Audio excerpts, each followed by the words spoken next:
Hai Sobat Literasi, kalian gitu sih yang lagi bingung apa itu cinta, tanggung jawab, pilihan, dan bingung nih antara orang lama atau orang baru ya?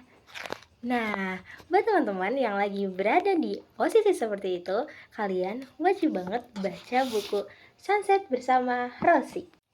Sunset bersama Rosie adalah buku karangan dari Terelie yang diterbitkan di Sabegrip Nusantara. Sebelumnya, perkenalkan, aku Nazir Vanessa dari SMA Negeri 1 Pemalang. Buku Sunset bersama Rosie memiliki 410 halaman.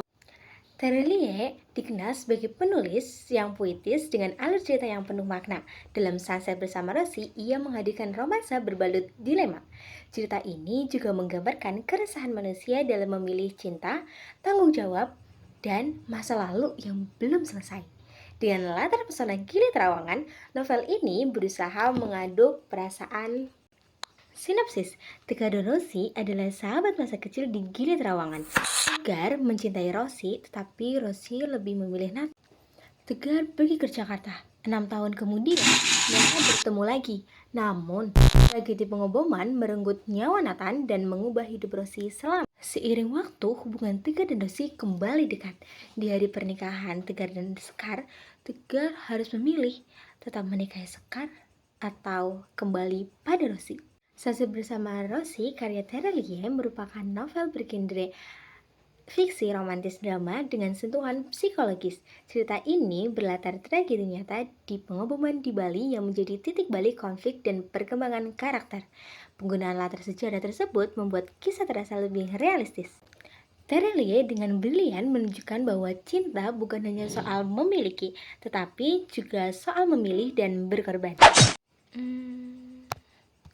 Salah satu keunggulan cerita ini adalah kisah cinta yang realistis, terutama perihal cinta yang tidak harus saling memiliki. Cinta dihadapkan pada keputusan, bukan sekedar ego.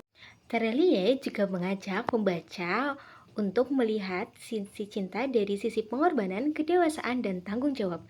Hal ini dibuktikan lewat keputusan Sekar yang membatalkan pernikahan mereka karena sadar bahwa cinta tidak harus memiliki. Yang paling terasa, Terelie benar-benar mengajak pembaca untuk merasakan dilema yang dialami oleh setiap tokoh.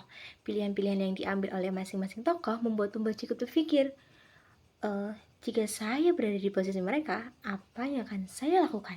Di balik keunggulan Sunset bersama Rosie, ada beberapa hal yang membuat novel ini terasa kurang maksimal. Salah satunya adalah alur konflik yang disajikan cukup lambat, sehingga ketegangan yang seharusnya bisa dibangun secara intens justru terasa datar di beberapa bagian.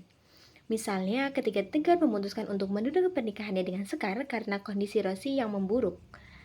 Putusan besar ini disampaikan dengan dialog singkat dan narasi yang datar, tidak sepenuhnya menggambarkan konflik batin maupun beratnya keputusan dari Tegar. Selamat pagi, bagiku waktu selalu pagi. Di antara potongan 24 jam sehari, bagiku pagi adalah waktu paling indah. Ketika janji-janji baru muncul, seiring embun menggelayut di ujung dedaunan. Pengulangan narasi tersebut, meskipun puitis, terasa berlebihan karena tidak memberikan perkembangan baru pada cerita. Nah, secara keseluruhan, Sunset bersama Rosie adalah karya yang penuh dengan emosi dan penggambaran yang kuat. Meskipun ada beberapa kekurangan dalam eksekusi alur dan penggambaran karakter, cerita ini tetap mampu menyentuh hati pembaca dan memberikan banyak pelajaran hidup. Keberhasilan Terelie dalam menggambarkan dilema kehidupan dan perasaan cinta yang kompleks membuat novel ini layak dibaca, terutama oleh kalangan remaja yang sedang tumbuh dan belajar memahami arti dari perasaan, pilihan hidup, dan kedewasaan.